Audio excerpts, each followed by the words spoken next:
Congratulations, you finally have a haircut that matches your age. The note was pinned to my pillow when I jolted awake on my son's wedding day. I reached up smooth skin. My scalp burned, the sharp smell of antiseptic still hanging there. I didn't scream. I opened the safe, pulled out the envelope for a planned transfer of $22 million, and changed the game. I froze in front of the mirror in the marble-tiled bathroom. The woman staring back wasn't Beatrice Langford, the real estate CEO who built dozens of high-rises in Boston. She was someone humiliated to the core. The thick silver hair I'd cared for so carefully, my pride, was gone. All that remained was a slick, burning red, icy scalp. Tears surged, but I forced them back down. They wanted me to fall apart. They wanted me to disappear on the day I should have stood tall as the groom's mother. No, I wasn't giving Sabrina that victory. On the oak nightstand, I saw an ivory envelope with neat blue ink, so carefully written it looked fake. Have a great day at my wedding. A crude heart at the end. The paper still carried an expensive perfume, the same scent I'd smelled 100 times on my future daughter-in-law. I didn't need to guess who did it. I took a long breath, trembling but clearer than ever. The bedroom safe was still open from last night, where I'd carefully placed the envelope holding the paperwork to transfer $22 million to Michael and Sabrina. That was the wedding gift I'd spent weeks preparing, believing it would be the final bridge to keep my son close. Now, when my fingers touched that envelope, it felt different. The paper wasn't smooth anymore. It was sharp like a blade, cutting into my palm. I gripped it, then set it back in the safe, turned the dial, and listened to the dry metal click. The decision was made. That gift was never leaving this safe. I called Avery Whitman, our longtime family attorney. He picked up after 2 rings. Beatrice? Ready to sign off on the transfer? I've prepped everything you asked. I kept my voice steady. Avery, put it on hold. Not a single dollar moves. And tonight, after the reception, I want you at my house. We're rewriting the entire will. Silence on the other end for a moment. Is something wrong? I closed my eyes. Just one thing, I said. I finally woke up. I set the phone down and walked to the closet. I was still shaking, but a small flame had caught in my chest.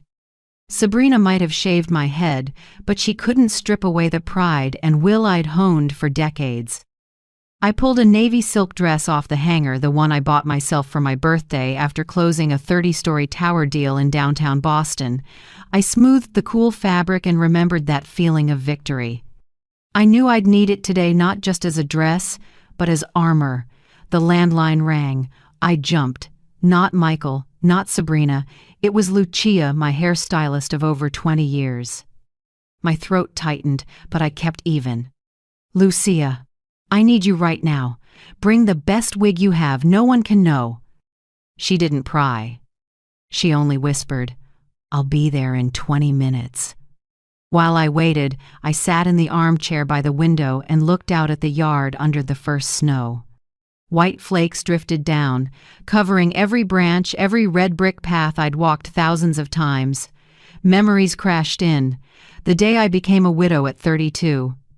The night I buried my husband with 12-year-old Michael asleep in my arms, and I swore he would never know fear or hunger. I kept that vow for 3 decades. I worked without stopping. Dawn runs from job sites to the office, late nights reading contracts until my eyes blurred. The first apartments, then a commercial building, then a mall, every brick, every contract tied to my blood, sweat, and sleepless nights. And now, all of it stood to fall into the hands of a woman who saw me as disposable. The doorbell rang. I let Lucia in. She carried a long black box. When she saw my head, she covered her mouth. Oh my God, Beatrice. I cut off her pity with a tight smile. Don't ask. Just help me stand tall in front of people today. It took nearly an hour to fit a soft gray-silver wig that looked and moved like real hair. When Lucia held up the mirror, I shivered. The woman in the glass was no longer the wreck from the morning. She had the cool poise and razor gaze my counterparts in business used to respect. I recognized her Beatrice Langford, the woman who never accepted defeat. I thanked Lucia, slipped a thick envelope into her hand, and walked her out. Alone again, I opened my purse and carefully tucked in a small voice recorder. My instincts told me that today, words without proof would save no one. The clock read 10 a.m., 3 hours until the ceremony at St. Andrew's Church, one of the city's oldest. I closed my eyes and drew a deep breath. The battle started this morning the second my hand touched that bare scalp. But the ending, that would be mine to decide. I grabbed a gray wool coat and a cashmere scarf Michael gave me 10 years ago. That memory now felt like a dull knife scratching, not bleeding. I told myself, "Son, today I'll show you just how badly you misjudged your mother." When I stepped outside, Boston's cold wind slapped my face, but I didn't flinch. I pulled the collar up, adjusted the wig, and got into the car. My driver glanced at me in the rear view, ready to speak. I shook my head. I needed silence. I needed to feed the fire that had just been lit.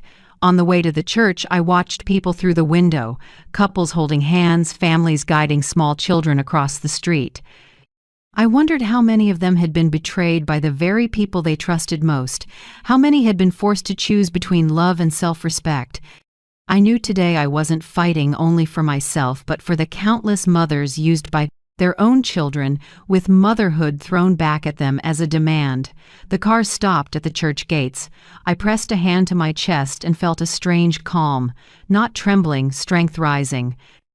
The strength of truth, of a woman pushed to the edge who refused to break.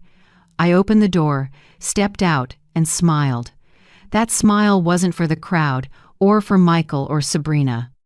It was for me, Beatrice Langford, who woke up on the most important morning of her life with a shaved head and a heart more awake than ever.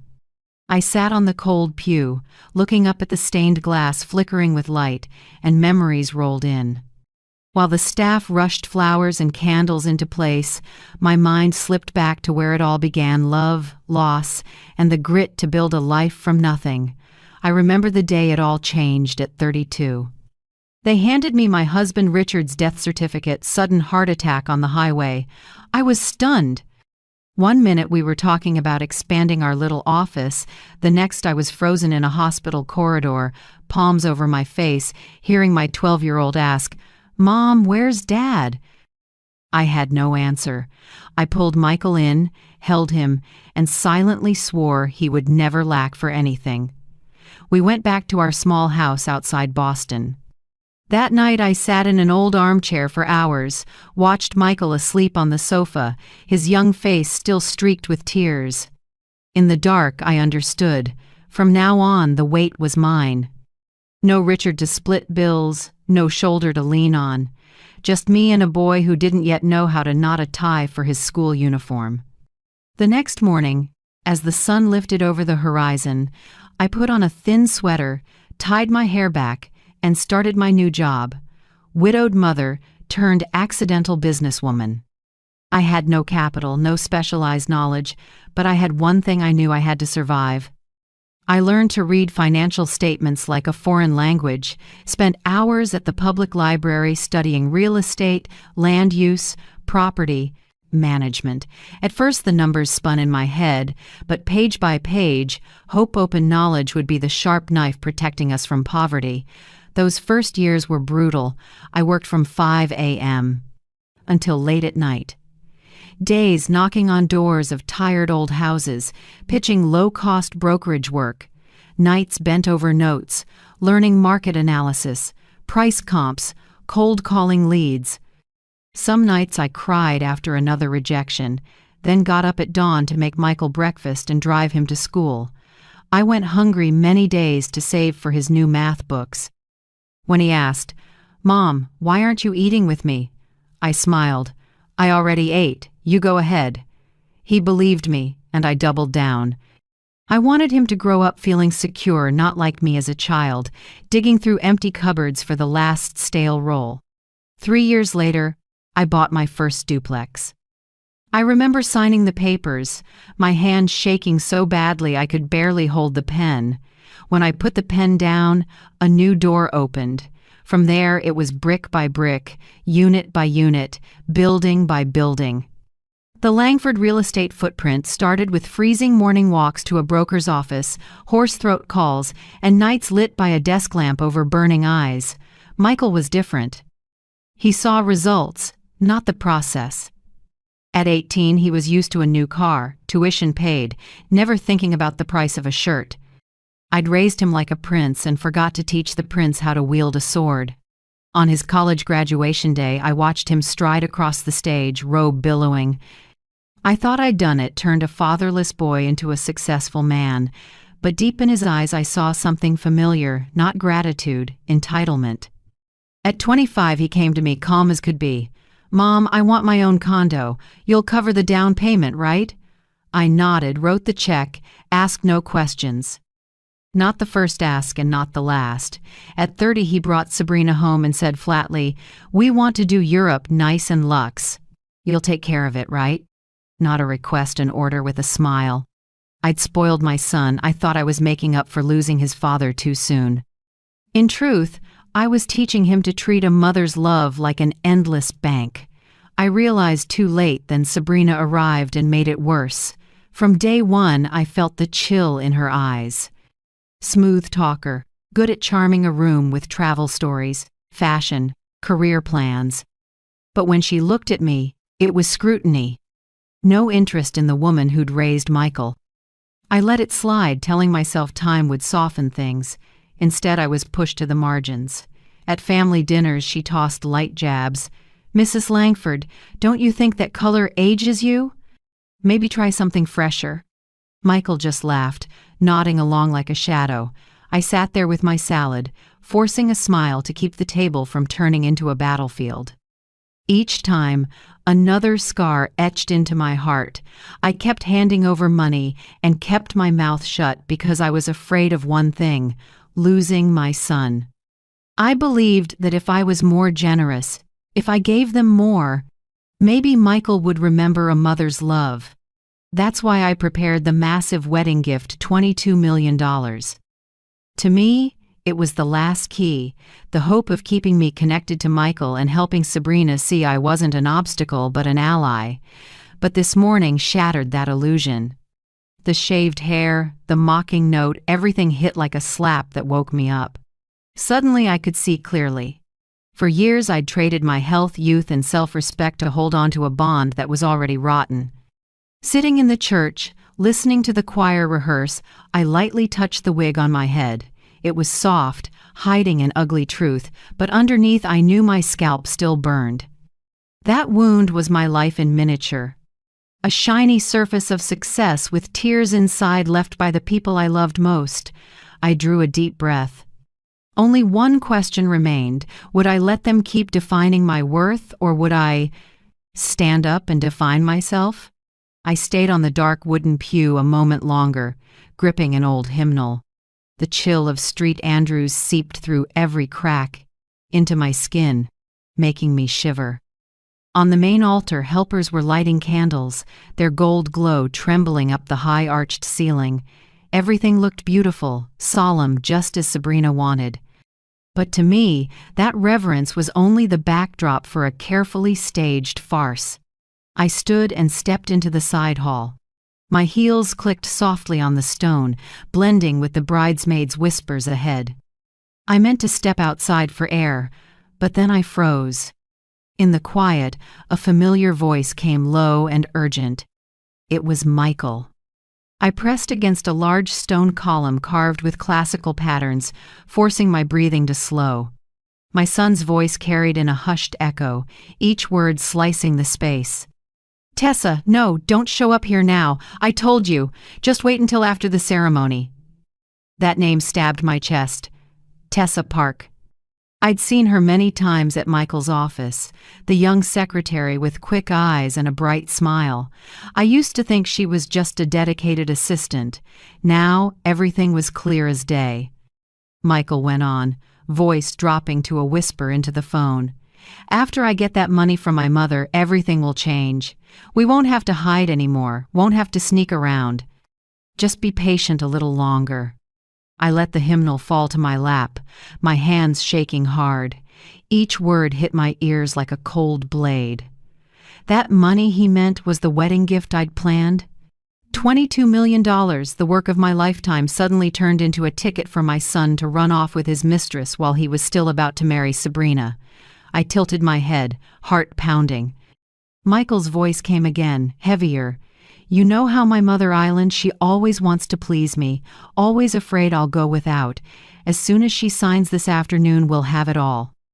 A fresh start, freedom, no strings." I bit my lip to keep from making a sound. My son, the boy who once cried into a pillow for his mother, now saw me as a wallet. He wasn't just betraying me, he was betraying his own wedding, turning those vows into a joke. In that moment, I heard footsteps rush through the hall. Michael lowered his voice. "I have to go. Keep it quiet. After the honeymoon, I'll take care of everything. Tessa, trust me." Then the call cut off, leaving a thick silence. I slipped back into the shadows, pretending to study a flower arrangement in the corner. A few staffers hurried by, paying me no mind. Michael stepped out from behind the column, straightened his jacket, a flicker of strain crossing his face before he smiled, the smile everyone expects from a happy groom. But I had seen, and I had heard. I returned to the pew and sat like a dutiful churchgoer. In my purse, the tiny recorder glowed red, quietly storing every lie Michael had said. My chest ached, but something inside had hardened. I no longer clung to the fantasy that money would mend a mother-son bond. I knew I'd just gotten my first piece of evidence, the weapon to keep me from the trap my son and daughter-in-law were setting. I closed my eyes and steadied my breath. The organ swelled in rehearsal, urgent and then lingering. People would see me this morning as a proud mother waiting for her son to walk the aisle. But only I knew that, from the moment I heard that call, my heart had shifted from hurt to resolve. When I opened my eyes, colored light from the stained glass fell across my hands in bands of green, red, purple, and gold. I stared at it and thought, maybe God is showing me the way, not the road of tears, but of truth. I tightened my grip on the purse where the warm evidence rested. And I promised myself, when the moment comes, I won't tremble like I did in the mirror this morning. I will be Beatrice Langford, the woman who isn't afraid and who is ready to expose everything. I stayed on the pew, working my breath back into rhythm after what I'd just overheard. A cold, metallic ringing kept sounding inside me, a warning that the truth wasn't done. I knew Michael had another woman, knew he was only waiting for the money to leave Sabrina. But in my bones, I felt Sabrina wasn't innocent either. She'd never bothered to hide that condescending look she saved just for me. I wanted to know what she truly thought, wanted to see my future daughter-in-law's real face, not the glossy one she wore. I rose and slipped down the corridor toward the bridal prep room. The polished marble floor reflected my steps. At the far end, the door sat half open, white light spilling out along with bouncy music and the sharp laughter of several women. I stopped just outside, heart racing, but my feet refused to move away. Through the crack, Sabrina's voice rang out, clear as day, high, confident, brimming with triumph. "You know what? In just a few hours I'll have the entire fortune in my hands. $22 million, and by law I get half." Michael's so naive he has no idea. Laughter broke out. I went rigid. My fingers dug into the doorframe, my palms ice cold. Sabrina kept going, lower now but edged with malice. "And after that, I'm filing for divorce. I've already contacted an attorney. I don't need to stay with Michael forever. With that money, I can start fresh, freer, and more comfortable." A bridesmaid giggled.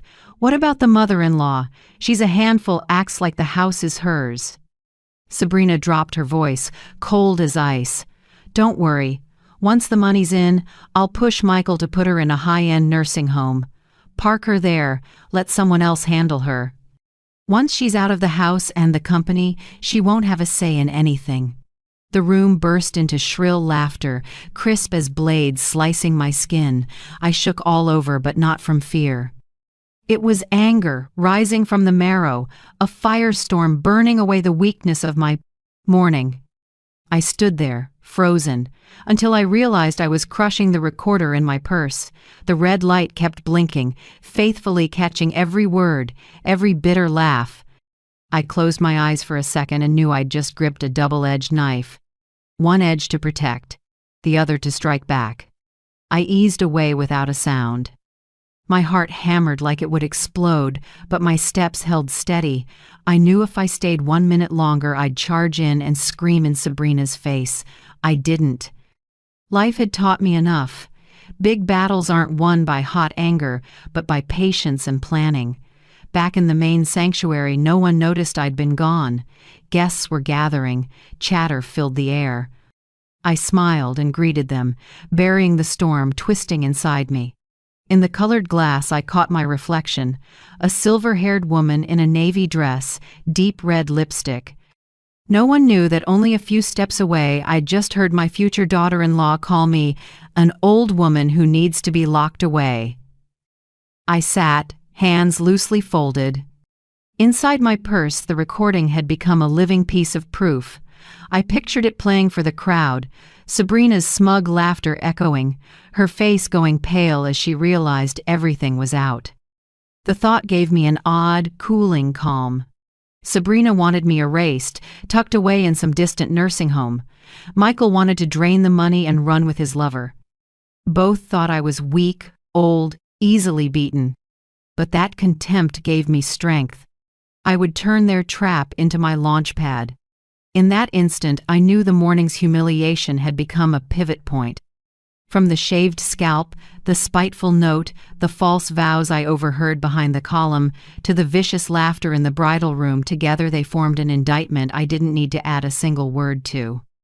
All I had to do was wait for the right moment. I drew a deep breath and looked toward the altar. Candlelight washed the Virgin's face. Quietly, I told myself, they think I've lost. I have no idea I've just begun. I straightened my shawl, sat tall, and let a gentle smile return. Anyone passing by would see only a kind, proud mother of the groom on a big day. But I knew, behind that smile, a double-edged blade was ready, and when I drew it, none of them would see it coming. The church bells pealed, each round rolling through the space like a familiar refrain. Guests took their seats. White-draped pews were dotted with deep red roses. I sat in the front row on the groom's side, fingers lightly holding the small clutch on my lap. All eyes turned to the back, where Sabrina was about to enter on her father's arm. The big doors opened. She appeared in a white French lace gown, the train nearly touching the steps. Murmurs and gasps spread, camera flashes popped. Sabrina beamed, gliding forward like the heroine in a fairy tale. I watched her and couldn't help recalling the cruel words from the dressing room minutes ago. Behind that shimmer was a calculating heart, and I was the only one here who knew it. Michael waited at the end of the aisle, sharp in a black tuxedo with a crisp white tie. His smile beamed, but to me it was only a mask.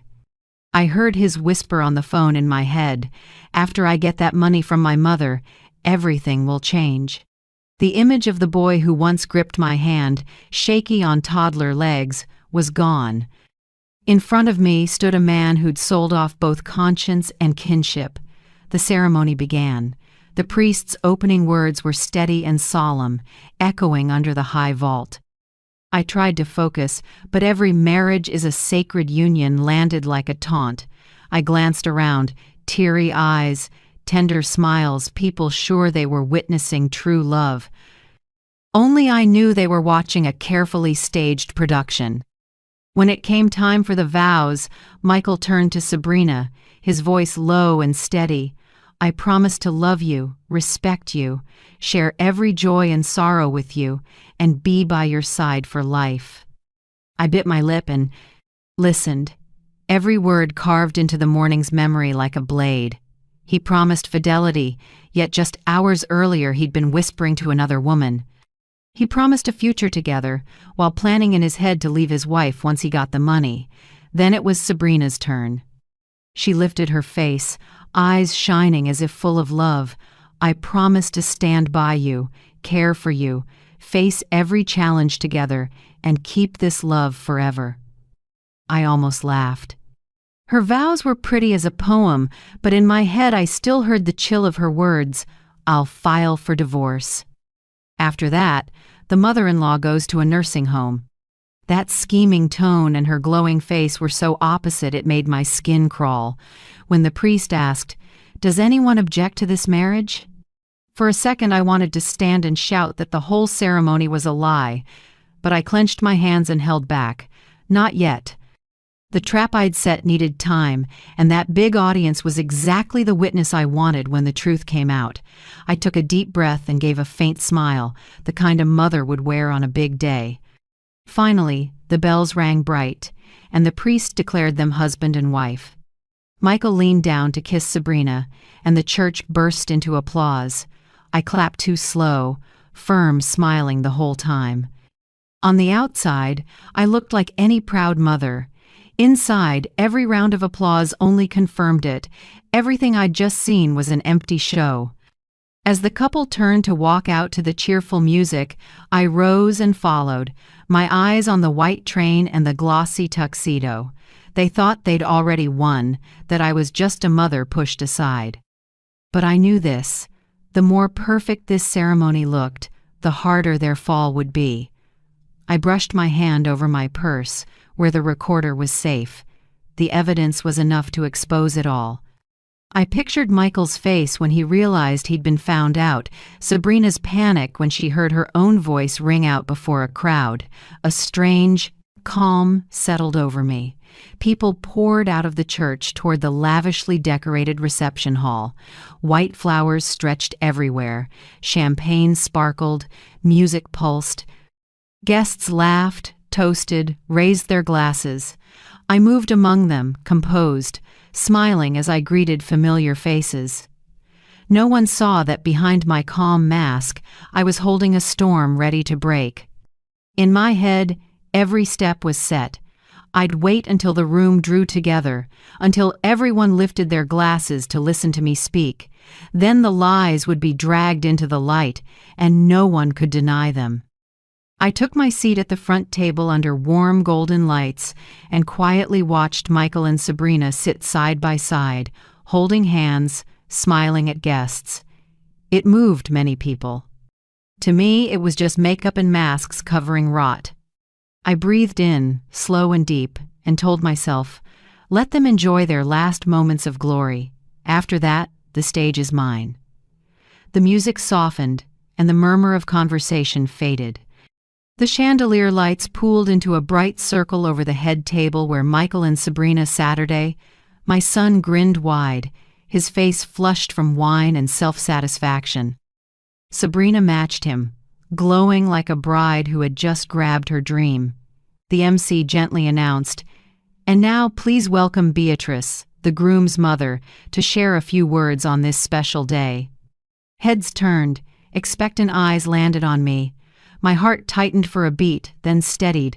This was the moment I'd prepared for since I walked into the ceremony. I stood and slowly lifted a glass of champagne. Chairs scraped, toasts hushed. All eyes rose. I smiled the smile of a proud mother while the storm gathered. First, thank you all for being here to celebrate with our family. For me, this moment is sacred, because I get to see my son step into a new chapter of his life. Applause rippled. I paused, took a small sip, set the glass down. My voice dropped, slow but clear. For 33 years, I've lived by a promise. Since my husband passed, I swore I would protect Michael with everything I had, give my son a full life, and never let him face the want I once knew. A few soft ohs rose from nearby tables.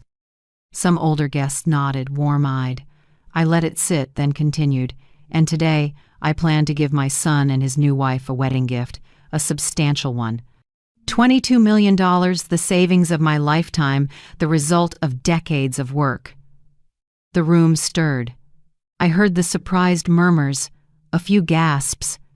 Michael squeezed Sabrina's hand, his face tightening slightly as he forced a smile. Sabrina's eyes lit, her lips curled. I drew a deep breath, lifted my head, and shifted tone. But there's something life has taught me. Not every sacrifice is valued, and not everyone deserves the gift you give. The air dipped. Curious looks turned toward me. Michael leaned forward, ready to speak, but I raised a hand to stop him. I pulled a small recorder from my purse and set it on the table. The red light blinked on. Before I decide, I think everyone should hear a few truths. Silence fell. I pressed play. Michael's voice filled the quiet. After I get that money from my mother, everything will change. We won't have to hide anymore. Just be patient a little longer. The audio was so clear, a few mouths fell open. Michael blanched and cut in, "Mom, this is a misunderstanding." I looked him straight in the eye, calm but firm. A misunderstanding? Then where did these words come from? Whose mouth, Michael? Noise rose. Guests whispered. Sabrina looked at her husband, eyes wide with alarm, then tried to cover with a stiff smile. I didn't give them time. I hit the next clip. "You know how my mother island. She always wants to please me. As soon as she signs this afternoon, we'll have everything. A fresh start, freedom, no strings." When it ended, the room erupted like a kicked beehive.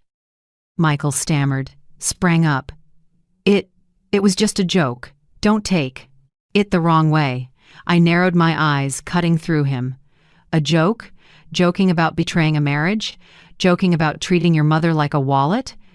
Michael went silent, sweat beading on his forehead. Sabrina tried to hold his hand. His hand shook. I turned, fixing my gaze on her. "And Sabrina, you have something to explain too." I pulled a small note from my purse, the nasty line I found on my pillow that morning. "Congratulations, you finally have a haircut that matches your age. Enjoy my wedding." I held it up for the nearest tables to see. "You plan to erase me from this celebration by shaving my head in my sleep? A cheap, degrading stunt?" Sabrina shot up, face flaming. "That's not mine." "You're making this up."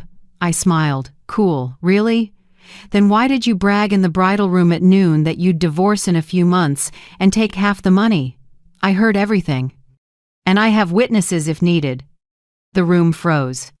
Some guests glanced at each other. Others whispered into their phones, clearly recording.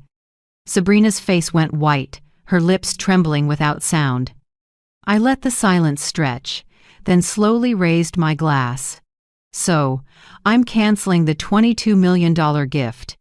Neither of you deserves a penny of the money I earned with blood and tears." Conversation crashed like a wave. Michael collapsed into his chair, head down, hand over his face. Sabrina stood rigid, shaking. I ended in a level voice that carried, "The greatest wedding gift I can give today is the truth. And the truth is this: greed and betrayal never win." I set the glass down and turned to leave. Chairs scraped, voices rose, a few "oh my gods" rang out behind me. But my steps were light and steady. I was no longer the woman trembling in the mirror this morning. I was the one who stripped the masks off my son and daughter-in-law in front of everyone. In that moment, I knew I'd taken back control. And the game, from here on out, had only just begun. I left the hall with my back straight, neither rushing nor hesitating. Each step tapped evenly on the tile, like a reminder that the weight had lifted from my shoulders. Behind me, chaos still rolled, chairs dragged, people calling out the sounds of a wedding turned storm. I had just reached the grand lobby when I heard hurried footsteps. Michael rushed up and grabbed my arm. The handsome groom's polish was gone, replaced by panic and bloodshot eyes. "Mom, please, don't do this." "You misunderstood. It was all just—" I turned and met his eyes, the eyes that once made me proud, now filled with desperation. I pulled my arm free, my voice low and firm. "I've heard enough, Michael. There's no misunderstanding. he stammered for an excuse. I only said that to test her. I never meant— Enough! I cut him off, my voice ringing through the wide lobby. Don't turn betrayal into a joke. I gave my whole life for you, and this is how you repay me? Michael froze, his mouth working but no words coming out. His face twisted for a moment, anger and despair tangled together. Then, as if giving up, he dropped to his knees, hands clutching his head, and whispered, I was wrong. I didn't answer. I gave him one look and turned away. Right then, Sabrina burst out of the hall, her puffed wedding dress slowing her down, but she still lunged forward. Her face had gone pale, her makeup starting to smear, crimson lips trembling. She shrieked, voice shrill. You made that up! You ruined my wedding! Her scream drew a few curious guests outside. I stood calmly, watching her snarl like a cornered animal. Ruined it? I curled a cold smile. I only told the truth. You should thank me for showing everyone your real face sooner. Sabrina lunged, trying to snatch the paper from my hand, but an older male guest held her back just in time. His voice was hard. Sabrina, calm down. We all heard it. How are you going to deny it? She broke down, sobbing, mascara streaking her cheeks, all her earlier haughtiness gone. In the chaos, I saw her parents step outside too. They didn't go to their daughter. They stood frozen at the door, eyes full of disappointment. Her father lowered his head, and her mother kept shaking hers, as if witnessing the worst humiliation of their lives. By then, Michael had gotten up, gaunt and sharp-faced, and snapped at Sabrina. You betrayed me too? She turned back, choking up. I just wanted a better future.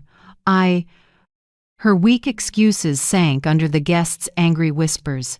Some shook their heads, others walked off without a backward glance. I looked at the two of them, and a feeling I couldn't name rose in me. Not joy, not gloating, just relief. Relief that the truth was finally out. I took a few more steps toward the exit. But behind me, Michael ran after me again, this time his voice not frantic but desperate. Mom, please don't abandon me. I know I was wrong. Please give me one more chance. I'll change. I stopped, turned my back to him so he couldn't see the tears on my cheeks. Then I answered, slow but firm. Michael, I've given you chances your whole life. You chose to throw them all away. Now you have to live with the consequences. I didn't wait for his reply. I kept walking, leaving behind the choking sobs of my only son. Outside the hall, the decorated cars still lined up, flowers still bright, but no one wanted photos anymore. Guests drifted off, the air heavy like smoke clinging to the walls.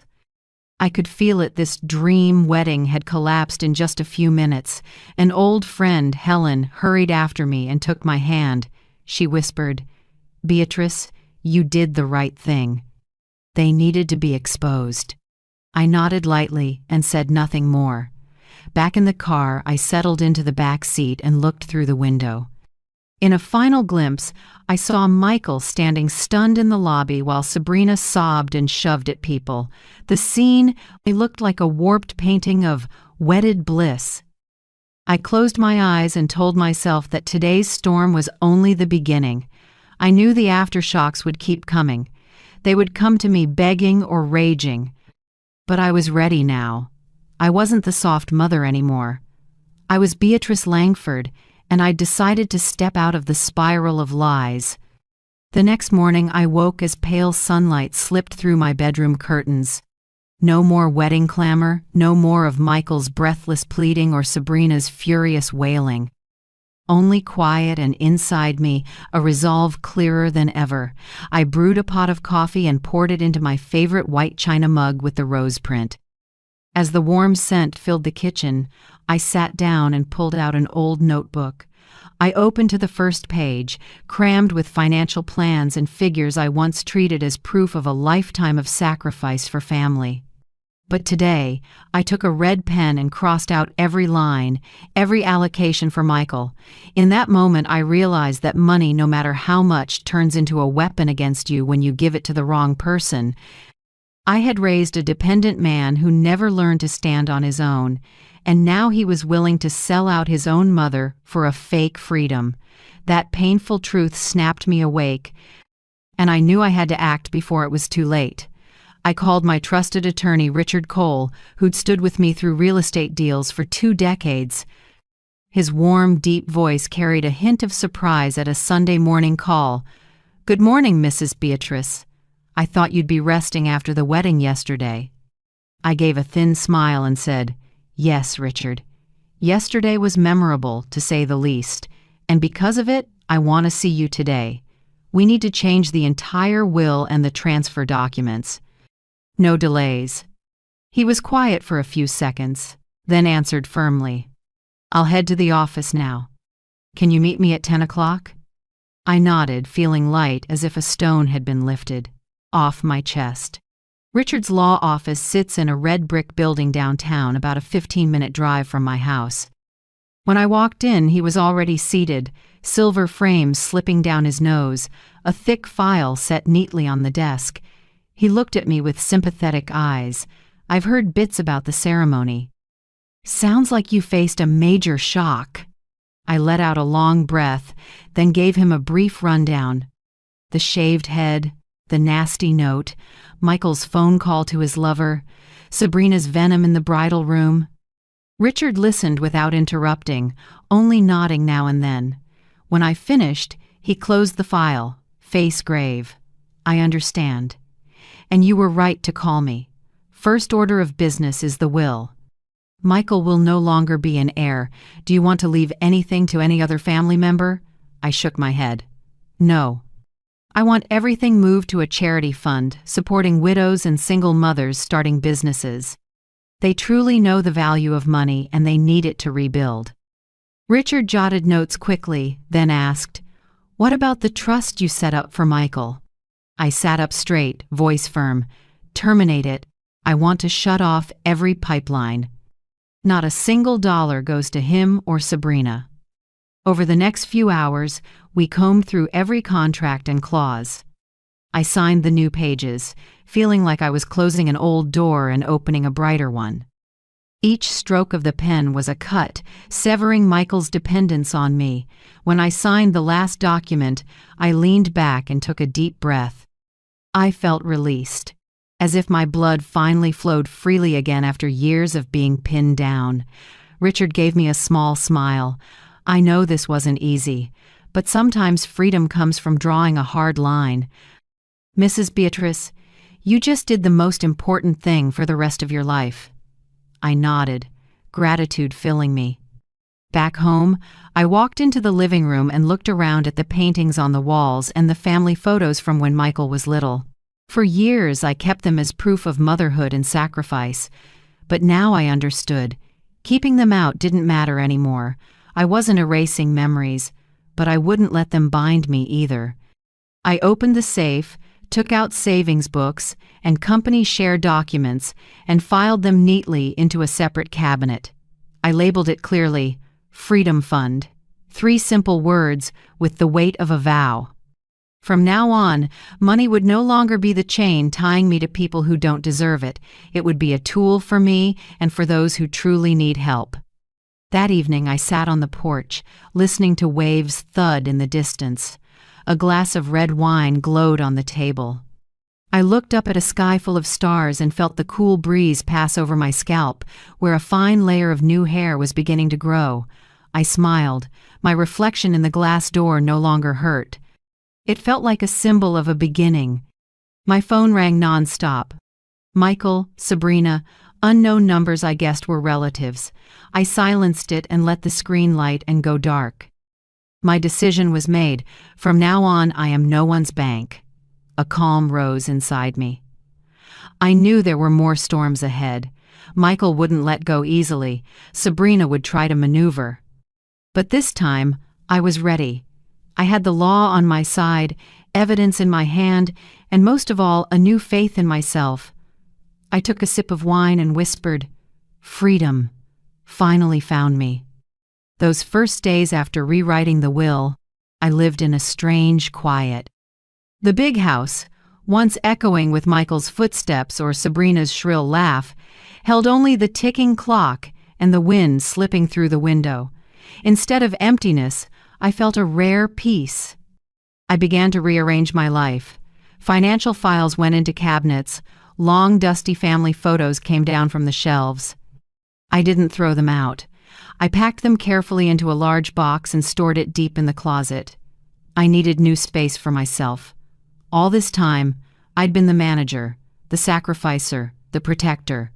I had never truly lived for me. One morning, I walked past a small shop near the beach. A simple wooden sign hung on the clear glass door. Landscape painting classes for all ages. I stood there, peering in, seeing a few women gathered around a long table, brushes in hand, focused on small canvases. Light streamed through the skylight, falling over faces lined with years but bright with excitement. My heart stirred. I remembered my dream at 18 to learn to paint, buried by the weight of making a living. That afternoon I went back and signed up. The teacher's name was Marianne, a woman about my age, hair loose, voice warm and calm. She smiled when I fumbled with the brush. "No grades here, just joy. Let your hand lead your heart." The first lesson was seascapes. I looked out the window at whitecaps breaking on the sand.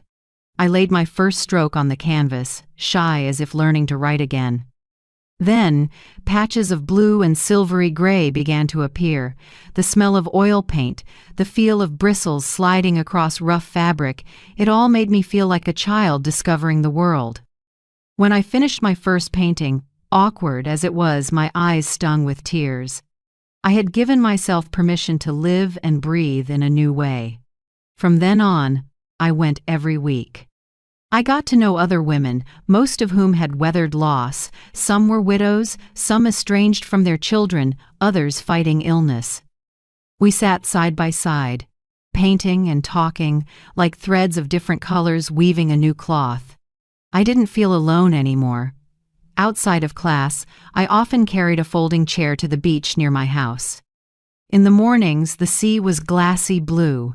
In the afternoons, sunlight tipped the waves and turned the water into countless shards of sparkling glass. I sat for hours, filling page after page, letting the salty wind play in my hair.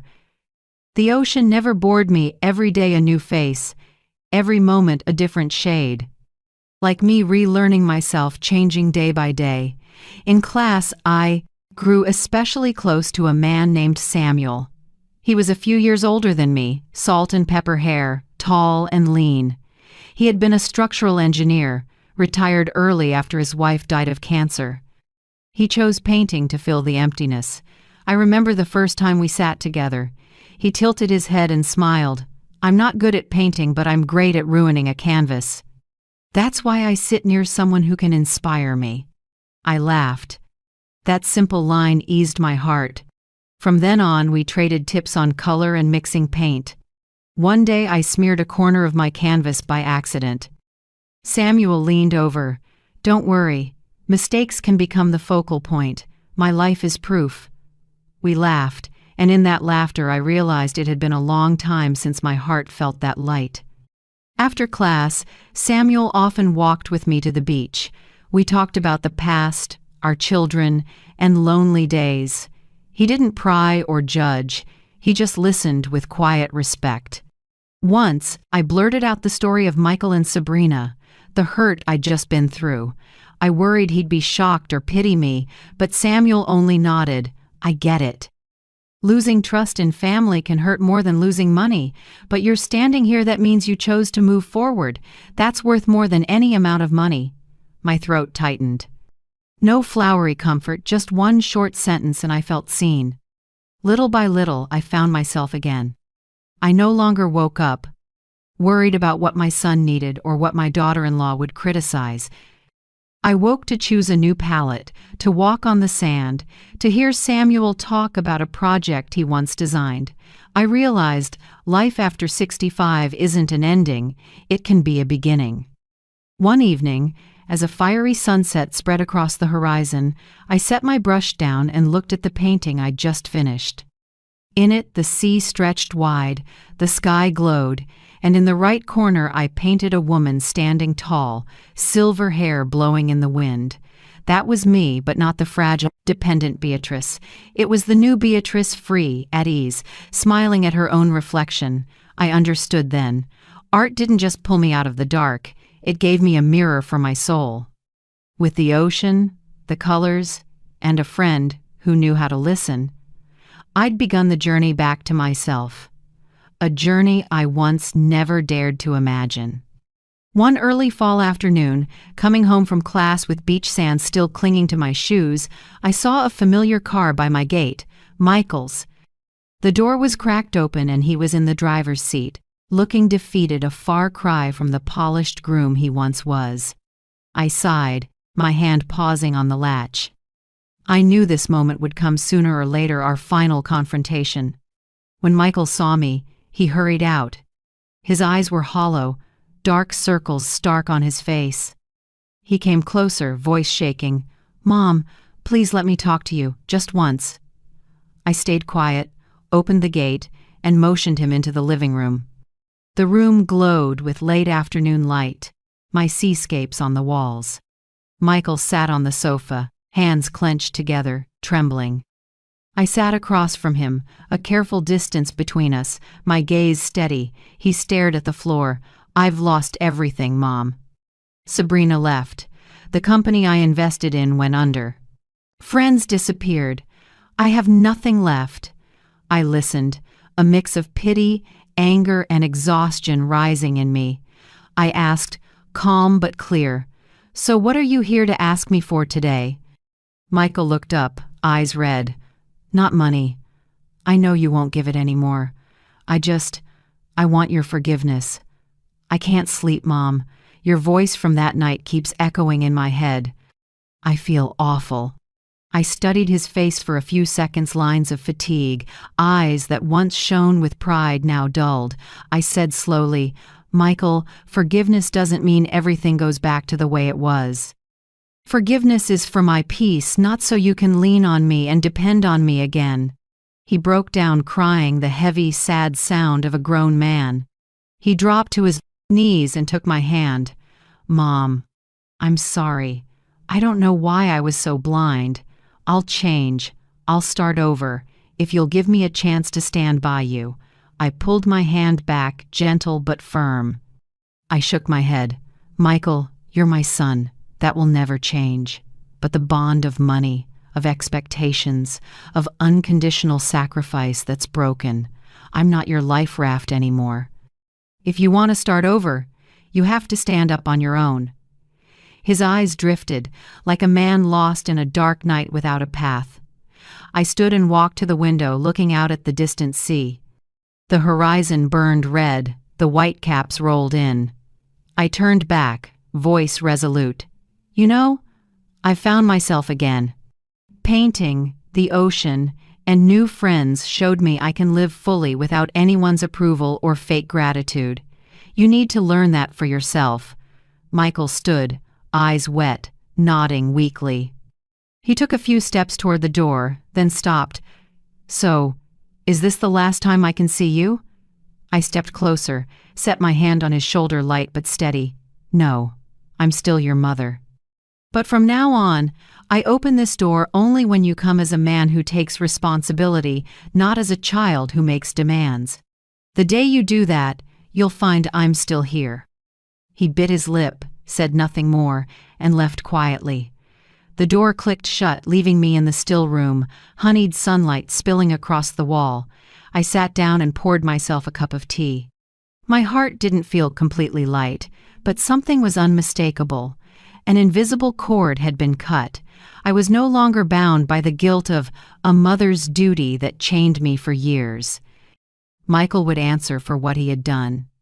Outside the window, the scarlet sea faded into deep purple. I suddenly remembered the painting I finished yesterday, a woman standing tall against rough waves, unbroken. I smiled. That woman is me, and today I finally lived up to her. I lifted the teacup, letting the scent of jasmine drift through the air, and told myself, I've faced it, I've cut it off, and I'm free. Spring came late that year, and maybe that's why it was so stunning.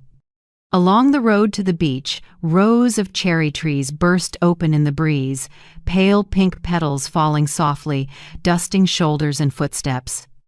I strolled under the branches, brushing each petal with my fingertips, feeling my heart warm, as if the whole universe were whispering, "It's time to begin again." The seaside house looked completely different now. Beige walls were dotted with my own paintings, from sunset seas to lavender fields I imagined. Each piece was a shard of my soul, a marker on the path where I learned to love myself. I once thought hair, a dress, or a set of jewelry measured my worth. Now I understand. True worth is in daring to rise from the ashes and bloom at an age no one expects. In the mornings, I brew a pot of jasmine tea and open the window so the salty air rolls in. I sit at the easel and lay down brighter colors than before. No longer only heavy grays, my canvases glow with yellow, pink, and sea green. It's like I'm painting myself in a late bloom season, flowers not meant for 20-somethings, but for a seasoned heart that still stirs and still dreams. Samuel, my classmate from painting, still drops by. Some days he brings a bunch of blazing red tulips, sets them on the table, and says, half joking, half earnest, "Late blooming flowers are still flowers, Beatrice." And they often hold their color longer. I smile, neither denying nor confirming, just letting joy slip into each moment. We sit on the porch, watch the ocean, sip coffee. He talks about structures he once designed. I talk about the years I juggled ledgers and sleepless nights. Once, he looked at me for a long time and said, "You know, I've never seen anyone as brave as you. Most people stay silent and endure. You chose to walk away." His words quieted something deep inside me. I didn't answer right. Away, just turned to the sea, where whitecaps kept rolling in like steady heartbeats. One afternoon, our class held a small-town exhibit. I brought a few of my pieces, both nervous and self-conscious. But when I saw them hanging beside others, I realized they held their own. A visitor lingered before Woman in the Sea and asked, "Who painted this? I'd like to buy it." I shook my head with a gentle smile. "I'm sorry, this one isn't for sale. It's a personal reminder." He nodded, understanding. The story made its way around class. Marianne, our teacher, hugged me and whispered, "Beatrice, you've found your season to bloom." That night, back home, I opened the windows to the ocean breeze. Moonlight laid a silver band across the water, mirroring the starry sky. I stood there a long time, feeling a peace I'd never tasted before. No more resentment, no more sting of betrayal, just a steady faith that life, even late, can still blossom. My phone buzzed on the table, a message from Michael. The same long paragraphs, the same pleading tone, but this time my hand didn't shake to delete them. I left them alone, calm. I'd said everything in our final face-to-face.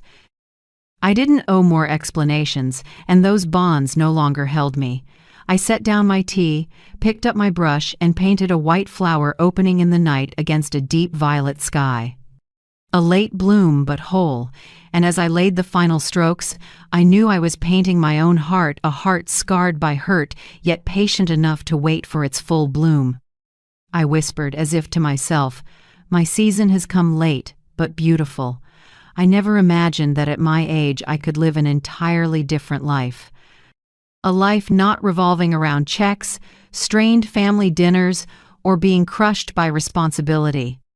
Now, every morning I wake to watch the dawn pink the sea, to lift my brush and add another patch of color to my painting. I still remember the day I dared to speak the truth at the wedding. It was the turning point of my life. For years I let silence chain me, let fear hold me down. But one brave moment set me free. Since then I've understood, truth can hurt and cost you, but it's the only road to freedom. Michael. He still texts sometimes, occasionally calls. I don't avoid him, but I don't chase him either. I answer briefly, calmly. I show him that a mother's love remains, but reliance and exploitation do not. My son must learn to be a man, take responsibility, and build his own life. That's the only gift I can leave him, and it's worth more than $22 million. As for Sabrina, she vanished from town after the wrecked wedding. I heard she moved to another state, living quietly. I'm neither angry nor pleased. I understand the harshest punishment didn't come from me, it came from the truth in daylight. Once the mask falls, no one believes the pretty words. That's the heaviest sentence. Some afternoons I sit on the porch and watch the whitecaps, thinking how far I've come. From a widow scraping to save every dollar for my child, to a mother betrayed by her son, to the woman who stood up and exposed it all. I lost plenty, but I found myself. And in the end, I'm grateful even for the losses. They cleared a path to my real life. I'm not young, but I have my late bloom. My first paintings now hang in a small seaside shop. Not to make money, but to prove that age can't cage a creative spirit. Samuel drops by sometimes with a book or a new tube of paint, and we sit talking under the sunset. I don't call it late love, just companionship, and that, for me, is enough. If there's anything I want to tell those listening, it's this. Never think it's too late to start over. Truth may make you tremble, but once you speak it, your steps feel lighter. Don't wait for someone to hand you your worth. You can find it in your own hands, in your hobbies, in the small things your heart points to. I know many of you may be living with the fears I carried. Fear of losing affection, of being abandoned, of a family breaking if you stop sacrificing. But remember, real love is never built on taking advantage. Sometimes cutting a toxic tie is the only way to save yourself. And now, as I close my story, I want to say thank you. Thank you for staying, for walking with me through the dark, through the tremors, the tears, and the final smiles. Your presence, dear audience, proves that the story of an ordinary woman like me can still touch another heart. If you've known betrayal, dismissal, or being used, I hope you find a spark here to stand up. And if your days are peaceful, cherish them. They are priceless. I'll end with a warm ask. Please share your thoughts in the comments. Every story and experience deserves to be heard. If this journey meant something to you, tap like so. I know I'm not speaking into the void. And if you'd like to keep walking together, subscribe so we can meet again in other stories, ones about truth, courage, and the strength of our later years. From the bottom of my heart, thank you for giving me your precious time. We may not know each other in real life, but in this moment, our hearts touched, and to me, that is a kind of miracle.